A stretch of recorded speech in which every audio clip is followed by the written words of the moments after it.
In the autumn of 1965, the Higgins family of four vanished without a trace from their cottage in the village of Ashworth, Yorkshire. Their disappearance would have remained just another unsolved case in the files of the local constabulary, if not for what investigators found 3 months later: a hidden room beneath St. Mary's Church containing personal belongings of the Higgins family, along with detailed journal entries describing rituals that the Church of England had officially banned centuries ago. The strangest part: the final entry was dated 2 weeks after the family's reported disappearance. For nearly 60 years, the church has refused to comment on the discovery, and the cottage where the Higgins family lived remains abandoned to this day. What makes this case even more disturbing is that when investigators finally gained access to sealed church records in 1985, they discovered that the Higgins family was not the first to disappear under these mysterious circumstances. Tonight, I'll reveal what really happened in that quiet Yorkshire village, based on documents that have never been made public until now, including testimony from the only surviving witness who has finally agreed to break 40 years of silence. Before we continue with the story of the Higgins family and their connection to St. Mary's Church, this channel isn't for everyone, only for the bravest souls who dare to uncover the darkest mysteries that others won't tell. If you're one of those true mystery seekers, subscribe now and let me know in the comments what country you're listening from. Few channels dare to tell the stories we tell here, stories that authorities tried to bury forever. Now, let's step into the shadows of 1965 Yorkshire and discover what terror awaited in Ashworth village.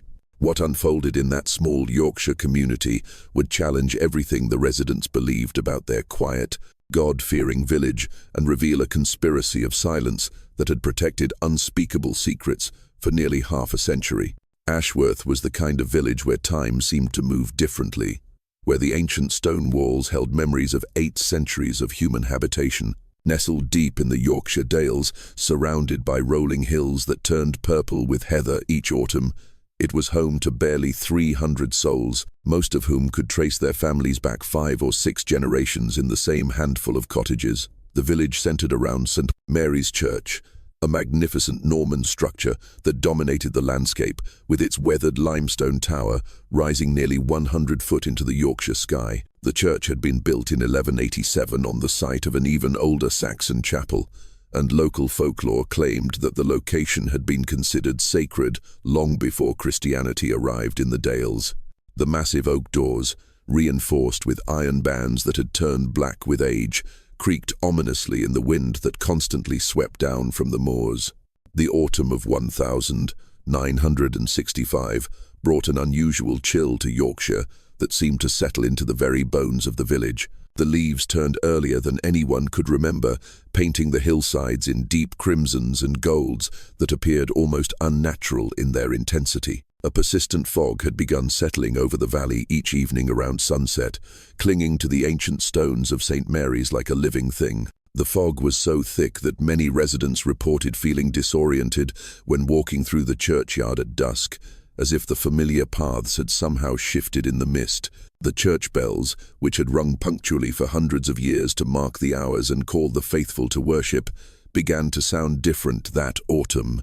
Mrs. Agnes Peaton, who had lived next to the church for 63 years, noticed at first. The bronze bells seemed to produce a deeper, more resonant tone than she remembered, as if the very air had thickened around them. Sometimes, late at night, she would swear she heard the bells ringing when they shouldn't be, soft, mournful peals that seemed to come from underground rather than the tower above. Thomas Arthur Higgins was a man whose life ran like clockwork. At 38 years old, he had inherited both his methodical nature and his position at the village post office from his father, who had inherited them from his father before him. Every morning at precisely 7 o'clock, Thomas would emerge from his cottage on Church Lane, dressed in his carefully pressed suit and carrying his worn leather satchel. He would walk his 2 children, Margaret Rose, aged 12, and young William Thomas, age 8, to the village school before continuing to his work, sorting mail and managing telegrams for the entire valley. Thomas was a quiet man who kept his thoughts to himself,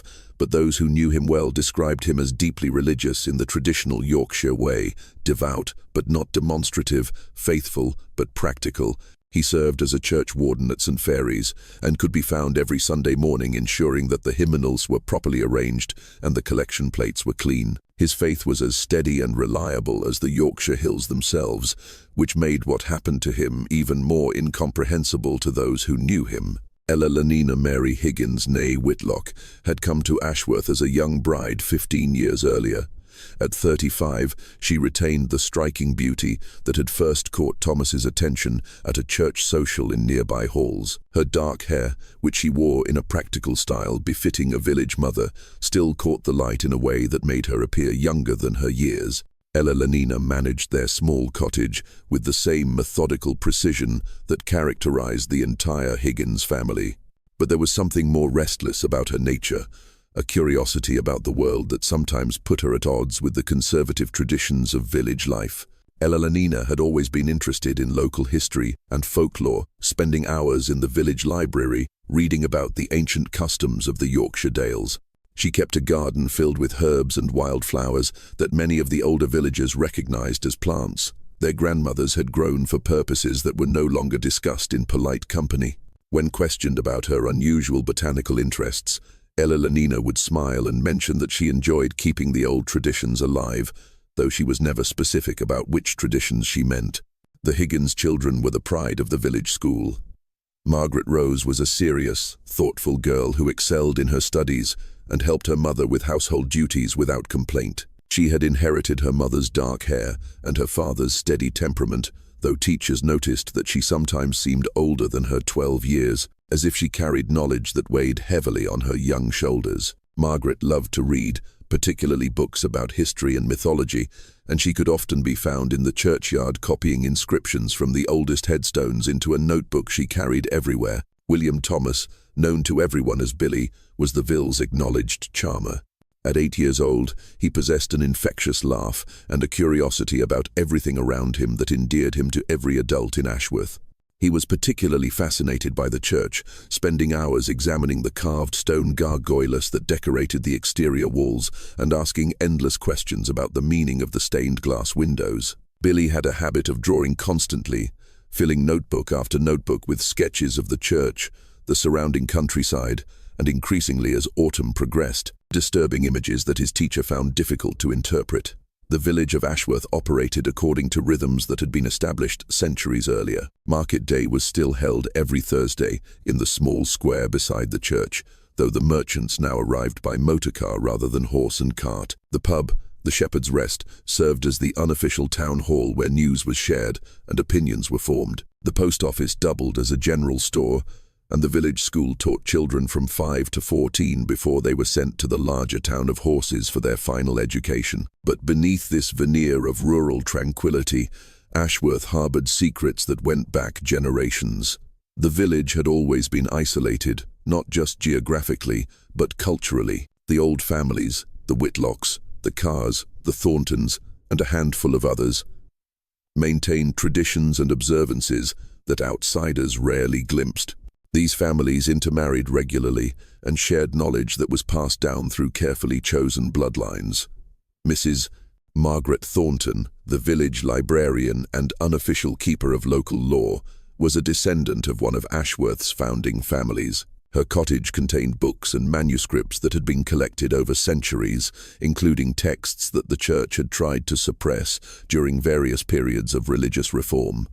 Mrs. Thornton was a small bird-like woman in her 72nd who spoke in whispers and seemed to know everyone's business before they knew it themselves. She had never married, dedicating her life instead to what she called preserving our heritage. Dr. Edmund Carr, the village physician, was another member of the old families. At 55, he had returned to Ashworth after studying medicine in Edinburgh, bringing with him modern medical knowledge that he somehow managed to blend with older healing traditions that his grandmother had taught him. Dr. Carr maintained detailed records not just of his patients' physical health, but of what he called their spiritual well-being, though he was always vague about what exactly this meant. The local constable, Sergeant Robert Henley, was one of the few authority figures in Ashworth who was not connected to the old families.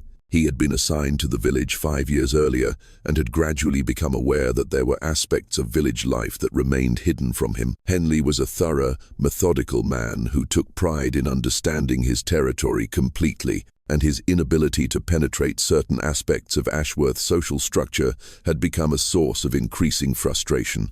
Reverend Harold Whitmore had served St. Mary's for 23 years, arriving in Ashworth as a young curate, fresh from theological college. Over the decades, he had transformed from an energetic advocate of church reform into something much more complex and troubling. His study, located in the rectory beside the church, was filled with ancient manuscripts, archaeological artifacts, and books on subjects that seemed to have little connection to conventional Anglican theology. Reverend Whitmore was a tall, thin man with prematurely grey hair and eyes that seemed to look through people rather than at them. His sermons had grown increasingly esoteric over the years, filled with references to older truths and deeper mysteries that left many parishioners confused and unsettled.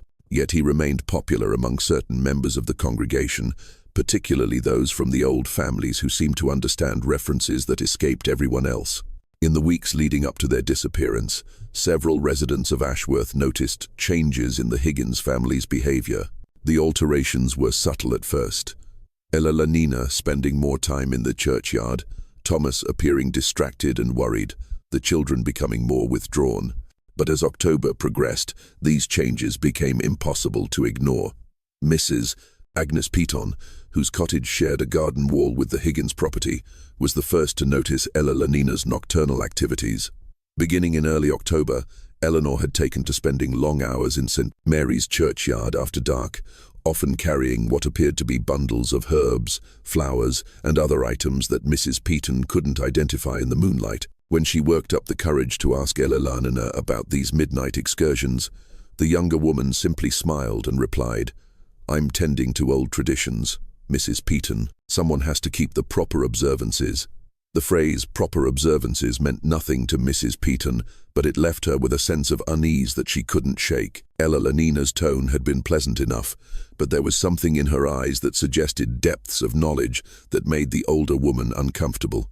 Mrs. Peaton began keeping her curtains drawn after dark and found excuses to avoid conversations with her neighbor. Mr. Arthur Finch, who owned the village's general store, noticed significant changes in Ella Lanina's purchasing habits during October. She had always been a careful shopper, buying only what her family needed and maintaining strict household accounts. But suddenly, she was purchasing large quantities of unusual items, pounds of coarse salt, dozens of white candles, and what she described as specific herbs from old Mrs. Weatherby, the village's unofficial herbalist who grew medicinal and culinary plants in her extensive cottage garden. When Mr. Finch commented on these unusual purchases, Ella Lanina explained that she was preparing for the harvest season, though this explanation made little sense, given that the Higgins family had never maintained more than a small kitchen garden. The item she was buying seemed more suited to some kind of ceremonial purpose than any practical household use. But Mr. Finch was too polite to pursue the matter further. The village school teacher, Miss Sarah Collins, became increasingly concerned about the behavior of the Higgins children during October. Margaret, who had always been an excellent student, became distracted and withdrawn.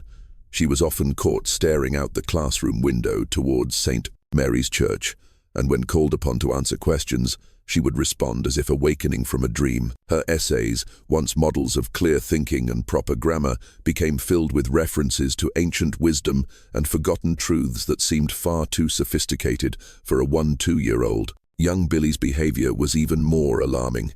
The normally cheerful and talkative boy had become obsessed with drawing, spending every free moment creating the same disturbing image over and over again. The drawing showed robed figures standing around what appeared to be an altar with symbols that Miss Collins didn't recognize, but that somehow made her profoundly uncomfortable. When she asked Billy to explain his artwork, he would only say that he was drawing what Mommy and Mr. Whitmore taught me about the old church. Miss Collins attempted to discuss her concerns with Thomas during a parent conference in mid-October, but found him evasive and clearly distressed. Thomas admitted that Eleanor had become involved in what he called historical research with Reverend Whitmore and several other village residents, but insisted that it was just academic study. However, His manner suggested that he was far from comfortable with whatever was happening in his household.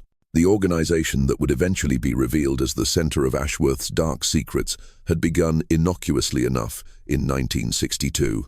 Reverend Whitmore had proposed forming a group to study the historical traditions of the Yorkshire Dales, with particular emphasis on the pre-Christian customs that had shaped local culture for centuries before the arrival of Christianity. The group initially consisted of 5 members: Reverend Whitmore himself, Mrs. Margaret Thornton, Dr. Edmund Carr, Mrs. Dorothy Weatherby, the herbalist, and Mr. James Crawford, a retired schoolmaster who had moved to Ashworth from London. The group met monthly in the church vestry, ostensibly to discuss historical documents and archaeological evidence relating to ancient Yorkshire traditions. They called themselves the Ashworth Historical Preservation Society and claimed to be working on a comprehensive study of local folklore that would eventually be published as a book for the benefit of future generations. Ella Lenina Higgins joined the group in the spring of 1964, drawn by her long-standing interest in local history and encouraged by Reverend Whitmore, who had noticed her extensive reading on folklore and traditional customs. Ella Lenina proved to be an enthusiastic and dedicated member, contributing research on herbal medicine and seasonal celebrations that impressed the other participants with its depth and authenticity. What the public didn't know was that the Historical Preservation Society's activities had gradually evolved far beyond academic research. By 1963, the group had begun what they called practical demonstrations of ancient rituals, initially justifying these activities as necessary for understanding the historical contexts they were studying. These demonstrations started simply enough: seasonal celebrations based on agricultural cycles, herbal preparation techniques that had been used for centuries, and meditation practices that they claimed were derived from Celtic spiritual traditions. However, under Reverend Whitmore's guidance, these practices had grown increasingly complex and disturbing. The vicar had convinced the group that true understanding of ancient traditions required not just intellectual study, but experiential participation. He argued that the early church had suppressed valuable spiritual knowledge and that recovering these traditions was not only academically important, but spiritually necessary. By the time Ella Lenina joined, the group was meeting twice monthly, with additional special observances scheduled around what they called significant dates in the ancient calendar. These observances took place in a room beneath St. Mary's Church that Reverend Whitmore claimed to have discovered during renovation work.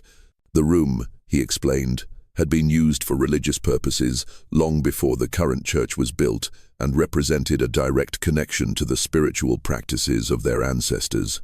Ella Lenina's enthusiasm for the group's work impressed all the members, but it was her suggestion that families should participate together in certain rituals that marked a turning point in the organization's development. She argued that many ancient traditions were specifically designed around family units, and that incomplete participation might actually be dangerous, potentially leaving rituals unfinished in ways that could have negative consequences. Thomas Higgins had initially been skeptical of his wife's involvement with the Historical Preservation Society, but Ella Lenina's obvious happiness and intellectual stimulation had gradually won him over. She would return from meetings filled with excitement about new discoveries and insights, sharing stories about Yorkshire's hidden history that fascinated even Thomas's practical mind. When Ella Lenina suggested that he might enjoy attending some of the group's presentations, Thomas agreed to visit one of their regular meetings.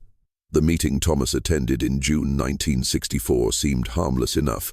Reverend Whitmore had prepared a lecture about medieval agricultural practices, complete with historical documents and artifacts that he had borrowed from various local collections. The other members were clearly knowledgeable and passionate about their research, and Thomas found himself genuinely interested in learning about the farming techniques that his own ancestors might have used centuries earlier. However, as months passed and Ella Lenina became increasingly involved with the group's activities, Thomas began to notice troubling changes in his wife's behavior and attitudes. She started speaking critically of modern religious practices, suggesting that contemporary Christianity had lost essential spiritual knowledge that ancient traditions preserved. She began keeping unusual schedules, staying up late to read obscure texts that Reverend Whitmore had given her, and waking before dawn to tend to plants and preparations that seemed to have no practical purpose. Most disturbing to Thomas was Eleanor's growing insistence that the children should be educated about the old ways. She began teaching Margaret and Billy about herbal medicine, seasonal celebrations, and what she called proper respect for the forces that shape our world. The children seemed to enjoy these lessons initially, but Thomas noticed that they were becoming secretive about what they learned, sharing private jokes and references that he didn't understand. In September 1965, Thomas decided to speak directly with Reverend Whitmore about his concerns.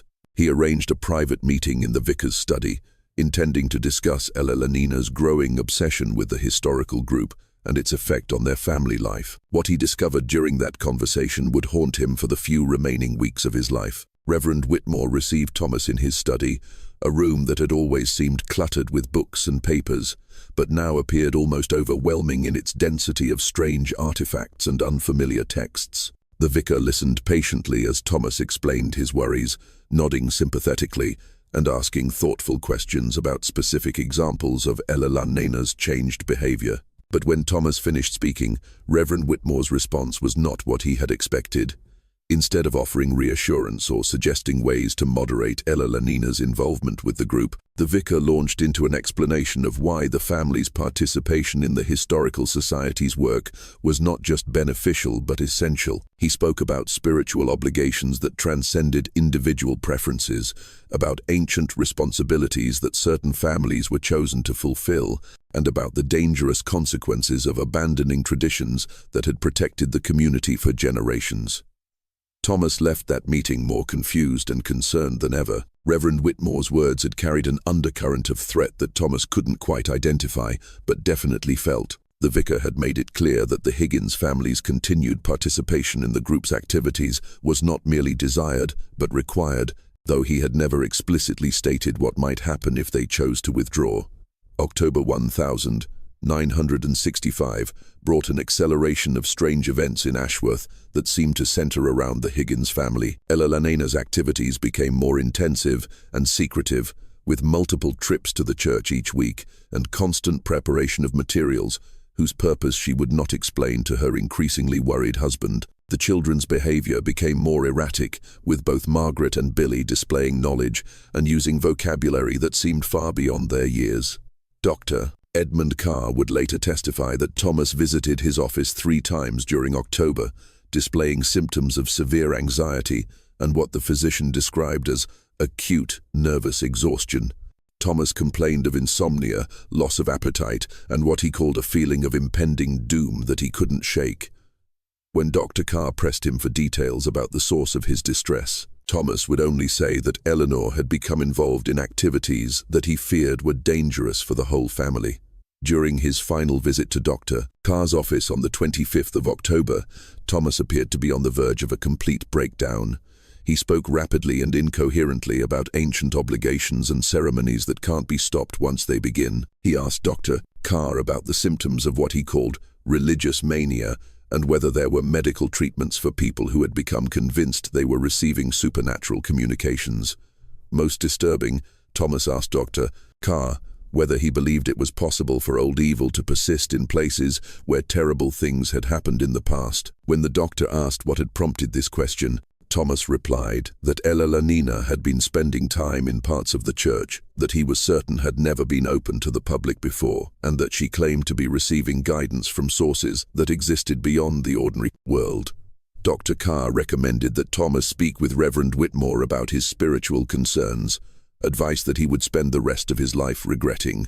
What Dr. Carr didn't know was that the vicar was not a source of help for the Higgins family, but the primary architect of their doom. The final week of October brought dramatic changes to the Higgins household that were noticed by everyone who knew the family. Ella Lanina stopped attending her usual social obligations and was rarely seen outside her cottage except for trips to the church. The children stopped playing with their friends and appeared increasingly pale and withdrawn. Thomas missed several days of work, something that had never happened in his 15 years at the post office. Miss Peaton later recalled hearing sounds from the Higgins cottage that she couldn't identify, rhythmic chanting, the burning of substances that produced unusually acrid smoke, and conversations conducted in voices so low that she couldn't make out words. but could detect emotional intensity that made her increasingly uncomfortable. On several occasions, she observed unusual visitors arriving at the Higgins cottage after dark. Figures in dark clothing who moved with purposeful silence and never stayed longer than an hour. The 31st of October, 1965, was a Sunday that dawned grey and cold, with the persistent fog that had plagued Ashworth all autumn hanging so low that the top of St. Mary's Tower was completely obscured.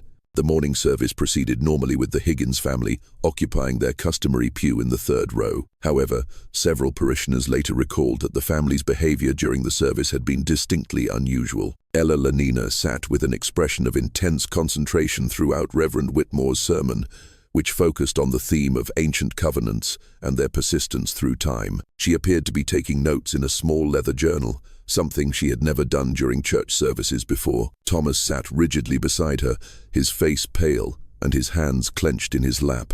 The children were unusually quiet, sitting perfectly still in a way that seemed unnatural for youngsters their age. Reverend Whitmore's sermon itself was unlike his usual presentations. He spoke about obligations that transcend individual choice and the wisdom of traditions that predate our current understanding. He made several references to tonight's observance and the importance of completing what has been begun. Phrases that meant nothing to most of the congregation, but clearly had special significance for certain members. After the service, the Higgins family was seen walking home together, but their movement seemed somehow different from their usual Sunday routine. Instead of the leisurely pace they typically maintained, they walked quickly and purposefully, as if they had urgent business awaiting them. Mrs. Peaton, who was tending her garden when they passed, later recalled that none of them acknowledged her greeting, something that was completely out of character for the normally polite family. The last confirmed sighting of the complete Higgins family was at approximately 2:30 in the afternoon when Mr. Finch observed them entering their cottage and closing the door firmly behind them. What happened next would only be pieced together months later from evidence found in the hidden chambers beneath St. Mary's Church. Mrs. Peaton noticed that the lights in the Higgins cottage were extinguished earlier than usual that evening. By 8 o'clock, the house was completely dark, something that had never happened before on a Sunday night when the family traditionally spent the evening reading and preparing for the week ahead. When she peered through her curtains at 10 o'clock, she could see no signs of life in the cottage at all. But it was sometime after midnight on the 31st of October that Mrs. Peaton witnessed the event that would haunt her for the rest of her life. She was awakened by sounds that she initially thought were part of a dream, distant chanting that seemed to rise and fall with a rhythm that was both hypnotic and deeply disturbing. When she realized that the sounds were real, she moved to her bedroom window to investigate their source. What she saw in St. Mary's churchyard defied rational explanation. Figures carrying candles or torches were moving in what appeared to be a procession around the church building. The figures were dressed in dark robes that obscured their identities, but their movements were purposeful and coordinated, suggesting a ceremony that had been carefully planned and rehearsed. The chanting continued for what seemed like hours, rising and falling in intensity, but never stopping completely. Mrs.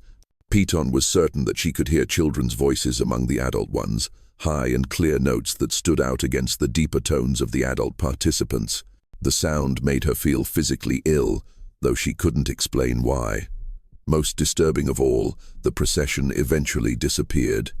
Mrs. Peaton watched as the figures moved toward the church building and simply vanished, as if the ancient stone walls had opened to receive them. The lights continued to flicker in the churchyard for several more hours, but she never saw the participants emerge. Monday morning, the 1st of November, 1965, began what would become one of the most perplexing missing persons investigations in Yorkshire history. When Thomas failed to appear at the post office by his usual time of 8:15 a.m., his supervisor, Mr. Gregory Walsh, initially assumed that the family was dealing with illness or some other temporary emergency. However, when repeated telephone calls to the Higgins cottage went unanswered, Mr. Walsh decided to investigate personally. He walked to Church Lane and knocked on the cottage door, receiving no response. When he peered through the windows, he could see that the interior appeared neat and undisturbed, but there were no signs of current occupation. The cottage felt empty, in a way that suggested the absence was not temporary. Mr. Walsh contacted Sergeant Robert Henley, who arrived at the cottage within 30 minutes to begin a preliminary investigation. What Henley found would puzzle him for months and eventually lead to discoveries that would shake the entire community of Ashworth to its foundation. The cottage door was unlocked, something that was unusual, but not unprecedented in a village where most residents trusted their neighbors completely. The interior was immaculately clean and organized, with no signs of struggle, hasty departure, or foul play. The family's personal belongings were in their expected places, Elenina's purse hanging on its usual hook, Thomas's wallet in the dresser drawer where he always kept it, the children's school clothes laid out for Monday morning. In the kitchen, Henley found evidence that the family had prepared and eaten Sunday dinner. The dishes had been washed and put away, and there were no signs that a meal had been interrupted or abandoned. However, he did notice that certain items seemed to be missing from their usual locations.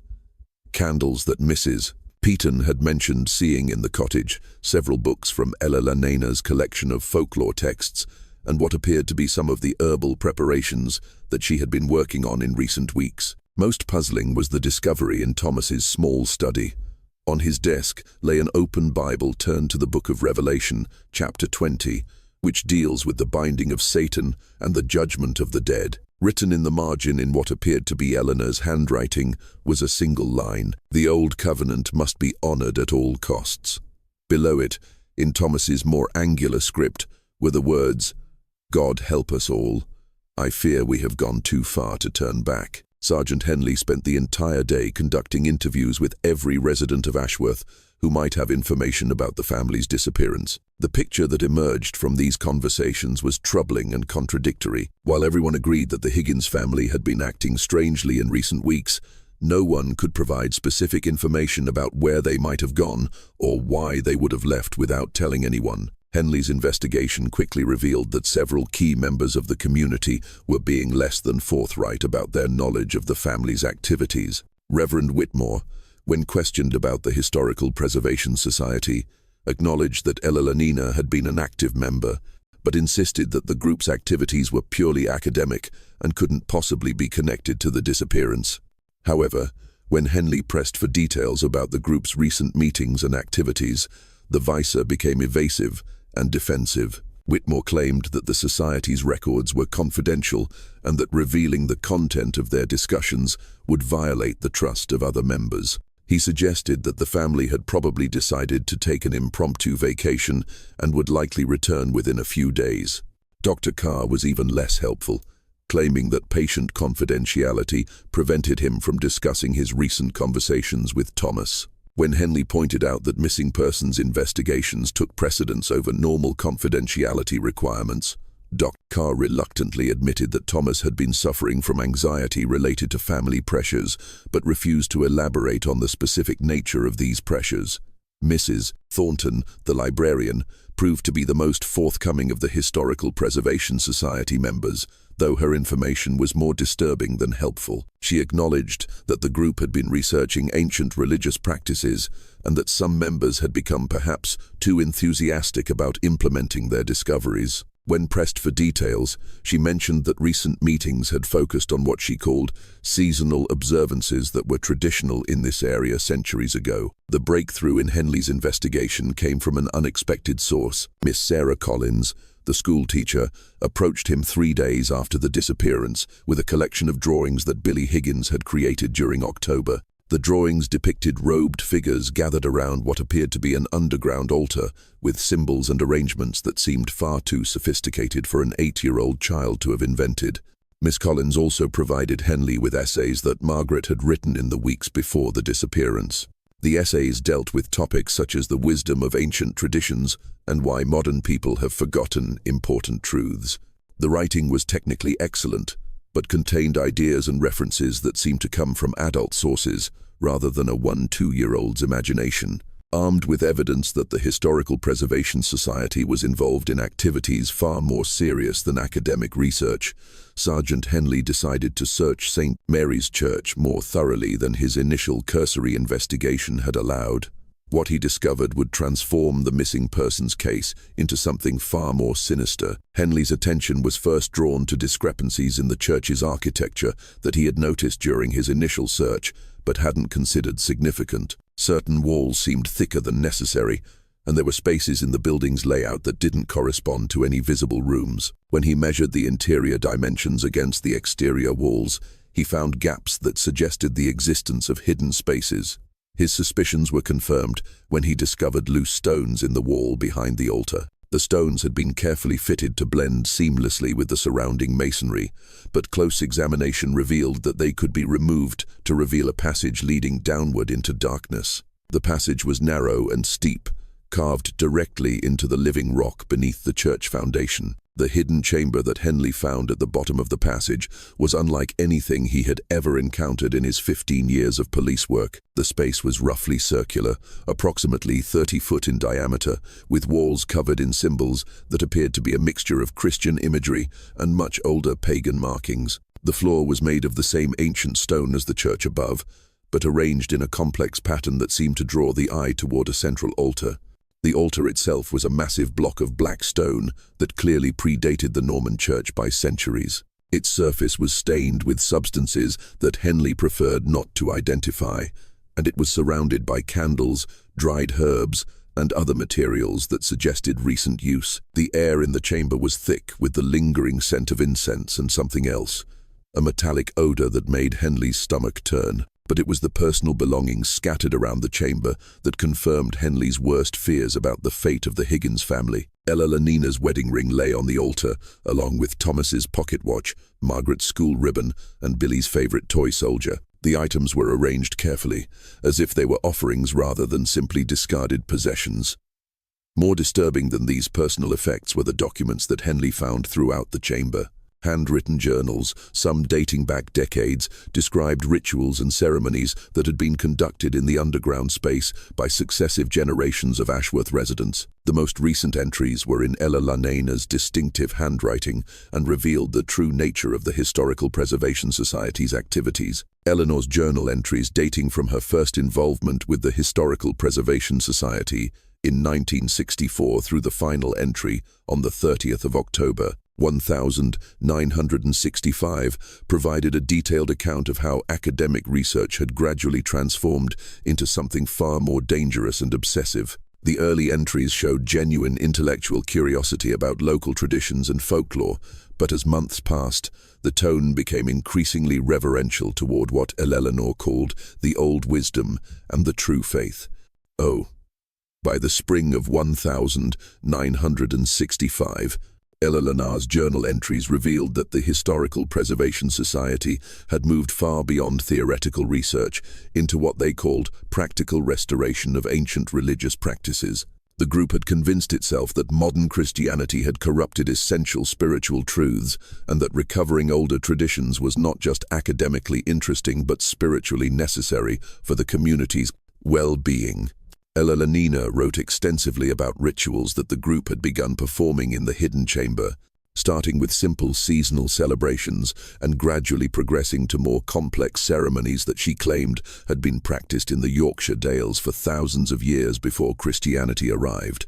She described these rituals in loving detail, emphasizing their beauty and spiritual power, while glossing over aspects that might have concerned a more objective observer. The most disturbing entries dealt with what Eleanor called the harvest ceremony, a ritual that she claimed was essential for maintaining the spiritual protection of the community. According to her research, this ceremony required the participation of a complete family unit and could only be performed on specific dates when the barriers between worlds were thinnest. Ella Lanina's final entries revealed that she had convinced herself that her family had been chosen for a special role in preserving ancient traditions.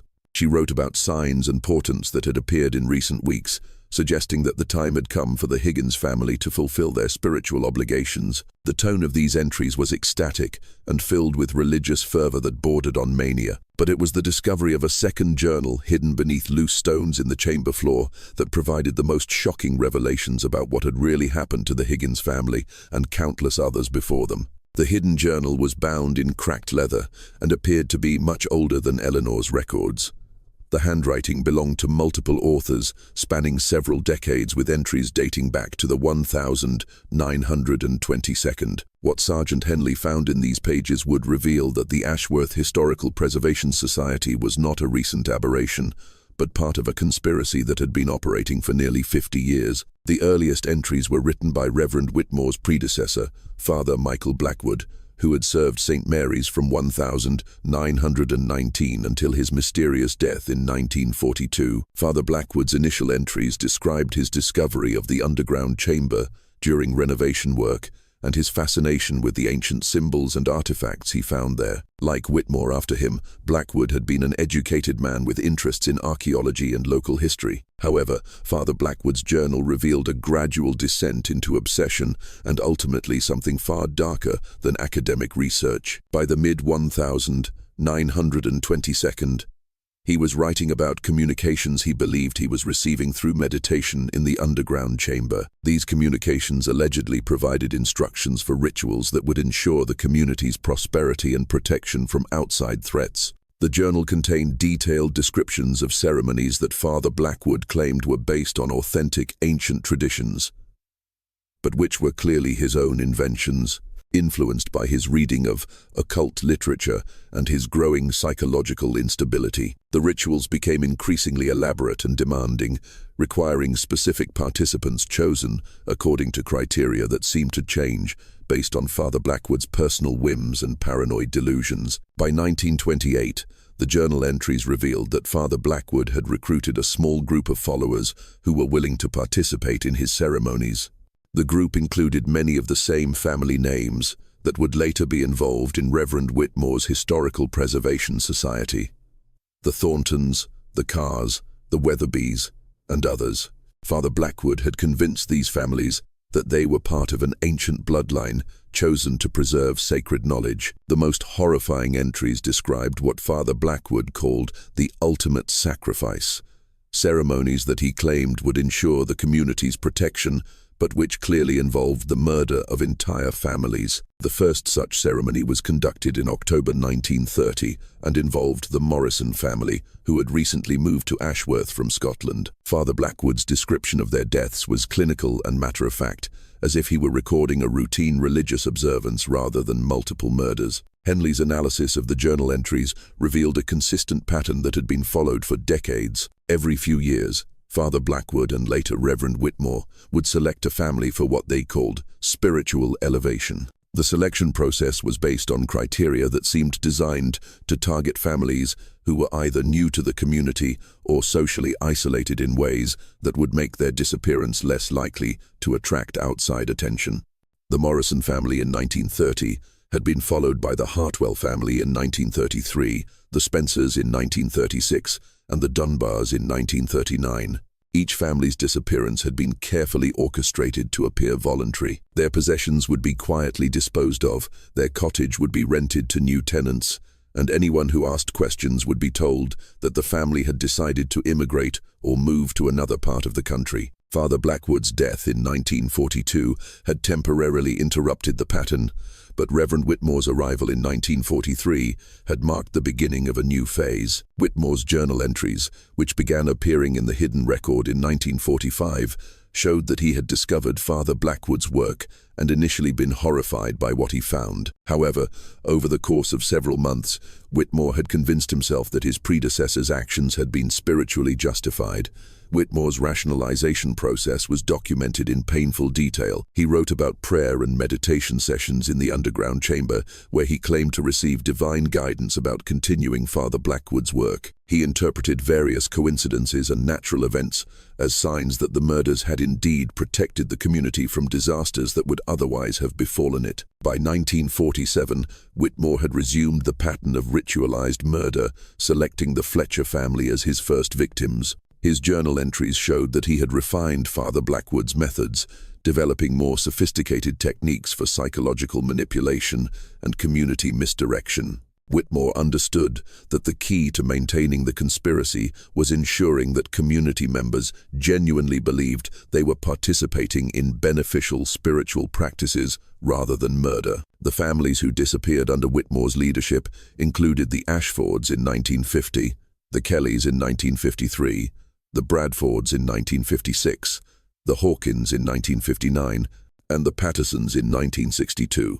Each disappearance had been preceded by months of psychological preparation, with the selected family being gradually drawn into the Historical Preservation Society and convinced that they had been chosen for a special spiritual role. Whitmore's journal entries revealed sophisticated techniques for psychological manipulation that explained how he had been able to convince educated, rational people to participate in their own murders. The process began with recruitment into the Historical Preservation Society, which genuinely did conduct academic research into local traditions and folklore. This research provided a foundation of legitimacy that made the group's later claims seem plausible. New members would spend months, or even years, participating in harmless activities, lectures, research projects, and simple seasonal celebrations that were based on authentic historical practices. During this period, Whitmore would carefully assess each participant's psychological vulnerabilities and susceptibility to influence. Only those who showed the right combination of intellectual curiosity, spiritual seeking, and social isolation would be selected for deeper involvement. The transition from academic research to active participation in rituals was gradual and carefully managed. Whitmore would introduce increasingly esoteric concepts, always framing them in terms of historical authenticity and spiritual enlightenment. Members who expressed doubt or discomfort would be subtly excluded from further activities, while those who embraced the concepts would be invited to participate in more advanced practices. The underground chamber played a crucial role in the manipulation process. Whitmore had learned that the space's unusual acoustics, combined with the psychological effect of being in a hidden ancient location, made participants more susceptible to suggestion and group pressure. The chamber was deliberately kept cold and dimly lit, conditions that research had shown could induce altered states of consciousness even without the use of drugs or other substances. Whitmore also used what he called spiritual preparation, periods of fasting, meditation, and isolation that were designed to break down participants' critical thinking abilities and increase their dependence on the group for emotional and spiritual support. By the time a family was selected for the harvest ceremony, they had been so thoroughly conditioned that they genuinely believed they were participating in a sacred ritual that would benefit not just themselves, but the entire community. Ella Lanina Higgins's journal entries showed this process in action. In her transformation from curious researcher to fanatical believer had taken place over 18 months of careful manipulation. Whitmore had exploited her intellectual interests, her spiritual yearning, and her desire to feel special and chosen. By October 1965, Ella Lanina was so convinced of the rightness of her path that she had become an active advocate for her family's participation in the ceremony. The final entries in both Ella Lanina's journal and Whitmore's hidden record provided a detailed account of the events that had led to the Higgins family's murder. The ceremony had been planned for months, with elaborate preparations that included not just ritual elements, but practical considerations such as how to dispose of the bodies and explain the family's disappearance to the community. Ella Lanina's final entry, dated the 30th of October, revealed her complete psychological surrender to Whitmore's manipulation. She wrote about her excitement at being chosen for spiritual elevation and her gratitude for the opportunity to serve the community in such a profound way. She expressed concern only about Thomas's reluctance to fully embrace the experience, but noted that Reverend Whitmore had assured her that Thomas's doubts would be resolved during the ceremony itself. Whitmore's account of the 31st of October was clinical and detailed, describing the logistics of the murder with the same methodical precision that characterized all his activities. The ceremony had begun at 11 p.m. with the Higgins family and 6 other members of the Historical Preservation Society gathering in the underground chamber. The other participants included Dr. Carr, Mrs. Thornton, Mrs. Weatherby, Mr. Crawford, and 2 others whose names Henley recognized as respected members of the community. The ritual itself had been designed to gradually overcome any resistance from Thomas or the children. It began with familiar elements, chanting, candlelight, and herbal preparations that the family had experienced during previous meetings. However, as the ceremony progressed, these familiar elements were combined with psychological pressure and what Whitmore euphemistically called spiritual substances, or drugs that had been added to wine that the participants consumed. Thomas's resistance had been anticipated and planned for.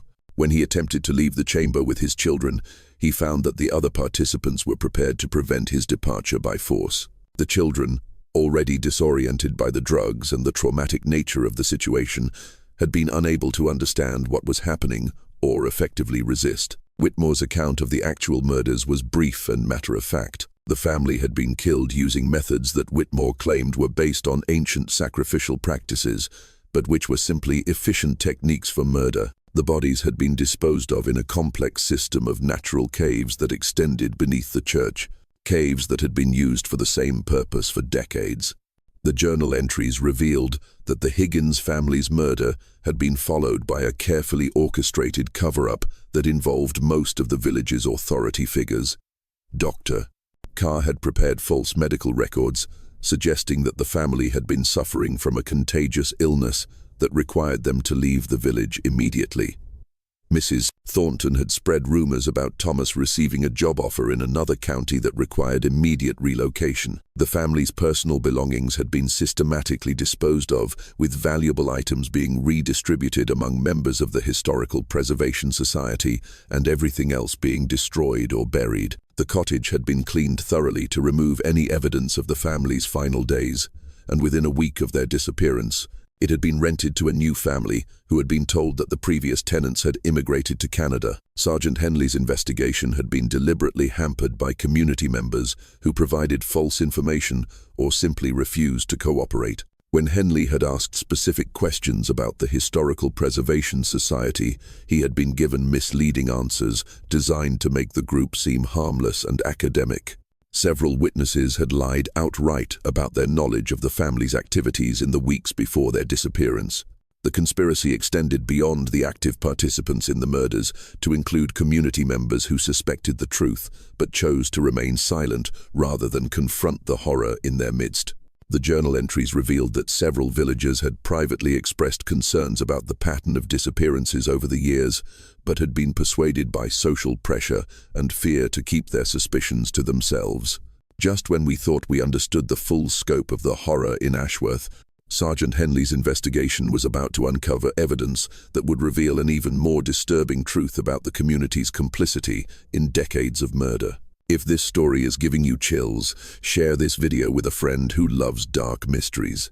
Hit that like button to support our content, and don't forget to subscribe to never miss stories like this. Let's discover together what happens when Henley finally confronted the living participants in this conspiracy of silence. Armed with overwhelming evidence from the journal entries and physical evidence found in the underground chamber, Sergeant Henley faced the difficult task of confronting a conspiracy that involved some of the most respected members of the Ashworth community. His investigation had revealed that at least 12 people had direct knowledge of the murders, with dozens more having various levels of complicity in the cover-ups that had protected the killers for decades. Henley's first arrest was Dr. Edmund Carr, whose medical records and journal entries clearly documented his participation in multiple murders. When confronted with the evidence, Dr. Carr initially attempted to maintain his innocence, claiming that the journal entries were elaborate fiction created by disturbed individuals. However, when faced with physical evidence linking him to the underground chamber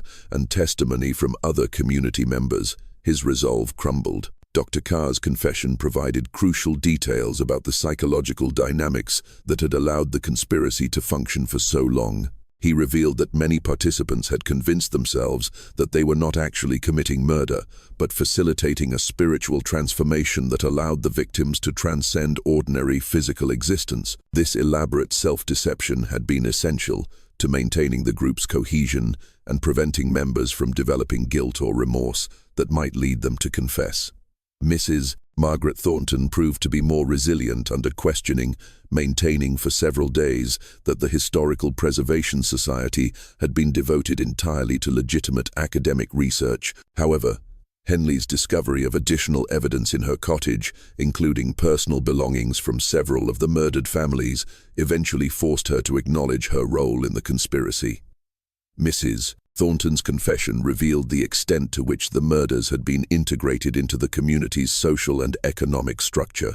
The belongings of murdered families had been redistributed among conspiracy members. The victims' cottages had been rented or sold to provide income for the group's activities, and the disappearances had been used to eliminate families whose presence in the community was seen as disruptive or undesirable.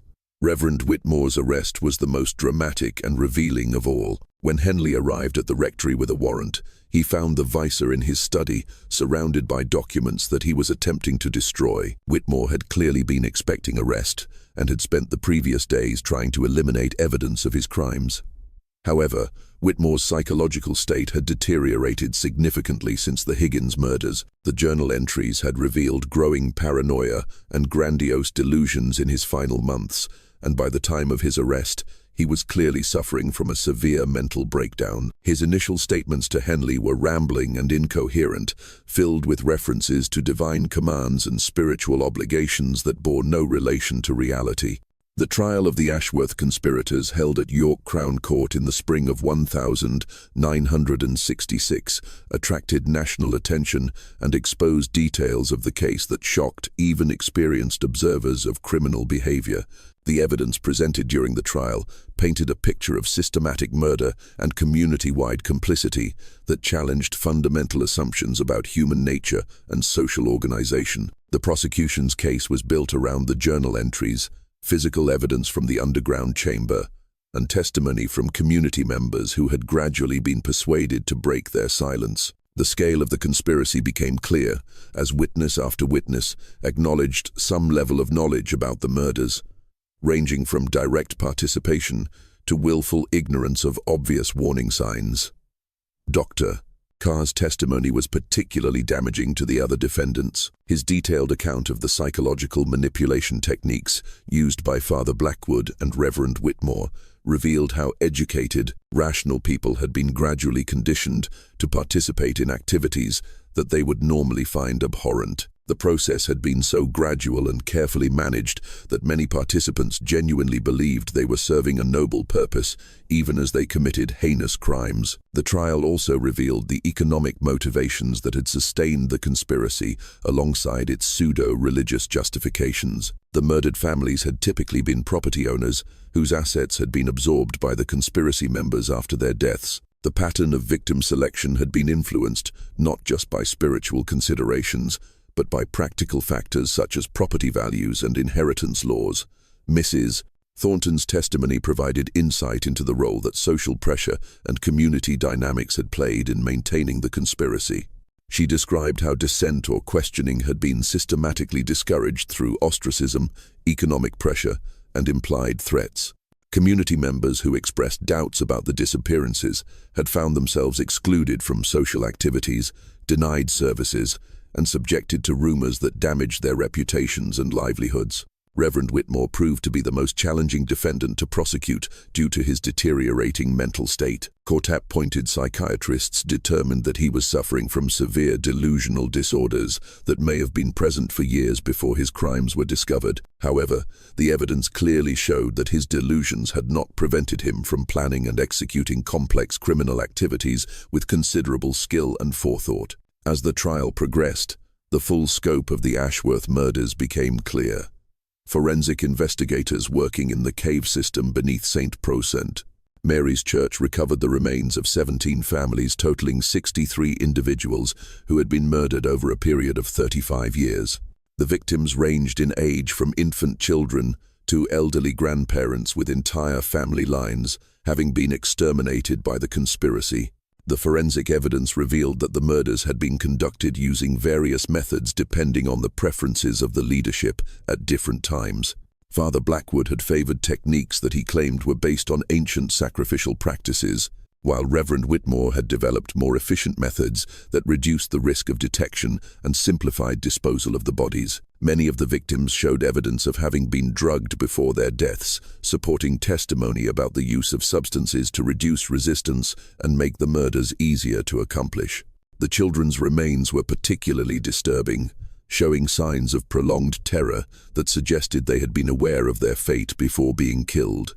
The investigation also revealed that the conspiracy had extended beyond Ashworth to include contacts in other Yorkshire communities.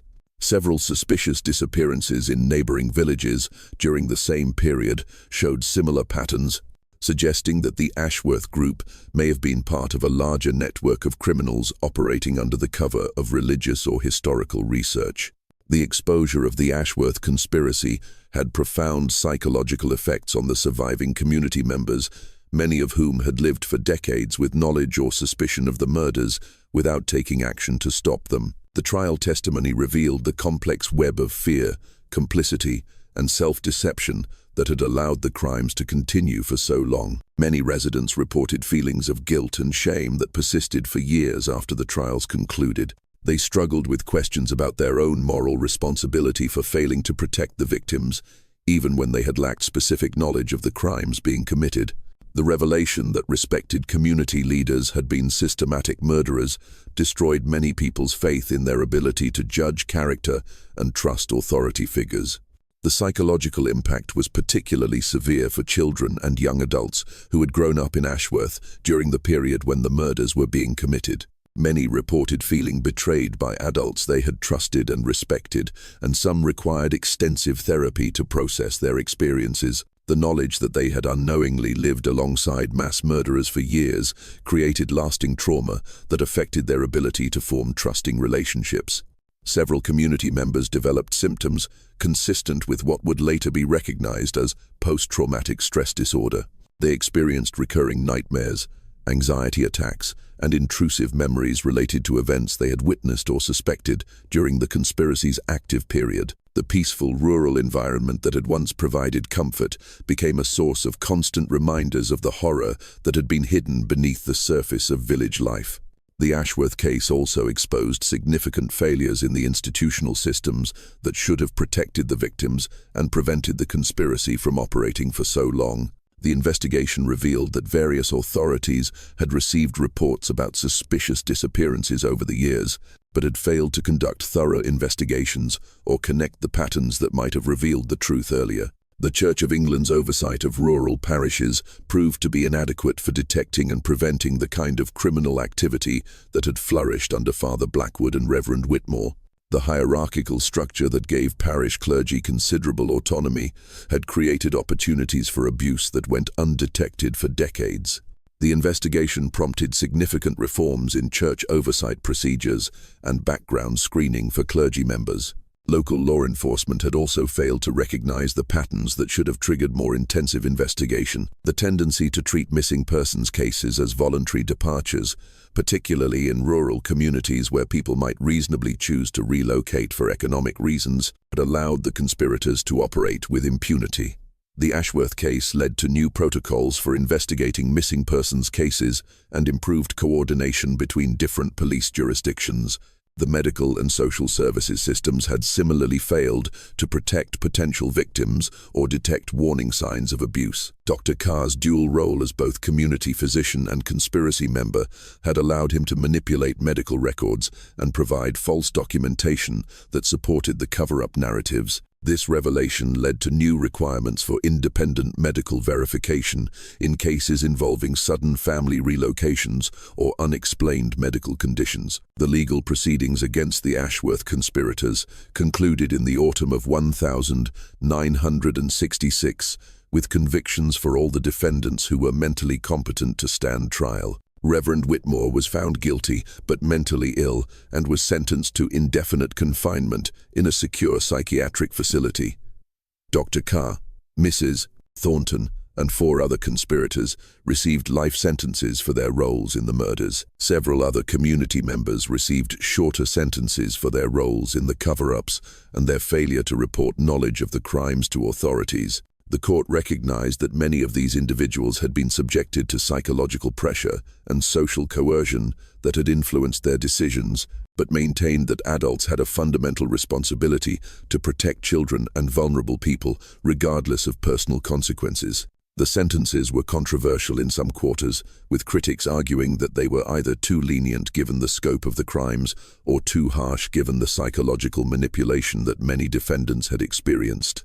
However, the judge's statements during sentencing emphasized the importance of holding individuals accountable for their actions while acknowledging the complex social dynamics that had enabled the conspiracy to function. The financial assets of the convicted conspirators were seized and used to provide compensation to the families of victims who had relatives outside the Ashworth community. However, many of the murdered families had been deliberately selected because they lacked external connections, making it impossible to identify heirs or beneficiaries for compensation purposes. The exposure of the conspiracy and the subsequent trials effectively destroyed Ashworth as a functioning community. Most residents who were not directly implicated in the crimes chose to relocate rather than continue living in a place associated with such horror. Property values collapsed, businesses closed, and the village that had existed for centuries began to empty within months of the trial's conclusion. St. Mary's Church was officially deconsecrated by the Church of England and subsequently demolished to prevent it from becoming a site of morbid curiosity or inappropriate veneration. The underground chamber was sealed with concrete, and the entire area was covered with soil and planted with grass. However, local authorities found it impossible to completely erase the physical evidence of what had happened there. The cottages where the murdered families had lived were gradually abandoned as their associations with the crimes made them unmarketable. The Higgins cottage, where the investigation had begun, remained empty for years before finally being demolished in the early 1972. The village school closed when enrollment dropped below sustainable levels, and the post office where Thomas Higgins had worked was shuttered permanently.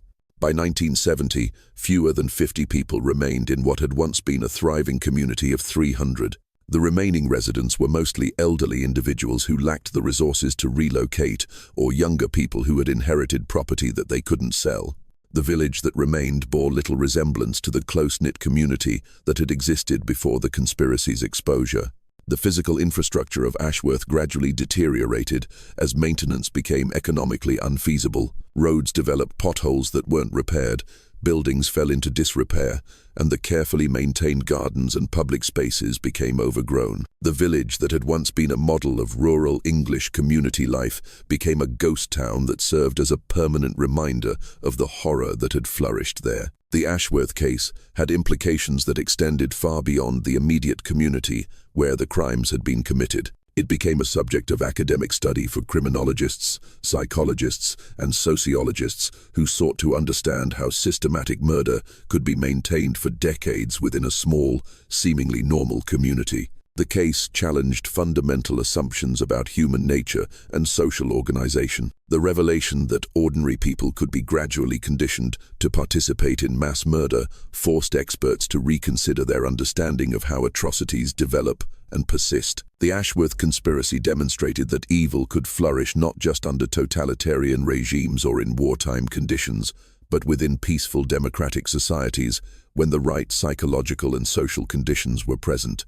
The religious aspects of the case prompted extensive discussion within various faith communities about the dangers of spiritual authority and the need for accountability in religious organizations. The fact that both perpetrators had been ordained clergy members who had used their positions to manipulate and murder their parishioners highlighted vulnerabilities in traditional religious structures that had previously received little attention. The case also contributed to growing awareness of the psychological techniques that could be used to manipulate individuals and groups. The detailed documentation of how normal, rational people had been gradually transformed into accomplices to murder provided valuable insights into the processes of radicalization and social control that would later inform research into cult behavior, terrorism, and other forms of extremist activity. This mystery shows us how easily communities can be deceived and corrupted by those who claim to act in the name of tradition or higher purpose. The Higgins family, like so many others before them, trusted their neighbors, their church, and their community leaders, never suspecting that beneath the surface of their quiet village lay a network of murder and deception that had been operating for decades. The most terrifying aspect of the Ashworth conspiracy was not the murders themselves, but the way that an entire community had been gradually conditioned to accept and participate in activities that would normally be recognized as obviously wrong. The process had been so gradual and carefully managed that many participants genuinely believed they were serving a noble purpose, even as they committed or enabled heinous crimes. The case demonstrates the importance of questioning authority, maintaining connections with the outside world, and refusing to accept explanations that don't make rational sense, no matter how prestigious or trusted their sources might be. It shows how isolation, both geographical and social, can create conditions where harmful ideas and practices can flourish without the scrutiny that might otherwise expose their true nature. Perhaps most importantly, the Ashworth case reminds us that the greatest horrors often come not from obvious monsters, but from the corruption of ordinary people who lose their way in the darkness of fanaticism, greed, and misplaced loyalty. The Higgins family's tragedy serves as a permanent warning about the dangers of surrendering critical thinking to charismatic leaders who claim to possess special knowledge or authority. What do you think of this story? Could something like this really happen in a small, close-knit community? Do you believe that ordinary people could be gradually manipulated into participating in such horrific crimes? Leave your thoughts in the comments below. If you enjoyed this chilling tale and want more dark mysteries like this, subscribe to our channel, hit that notification bell, and share this video with someone who appreciates true crime stories that explore the darkest aspects of human nature. Until next time, remember that the most terrifying monsters often hide behind the most respectable facades, and that our greatest protection against such evil is our willingness to ask difficult questions and refuse to accept comfortable lies.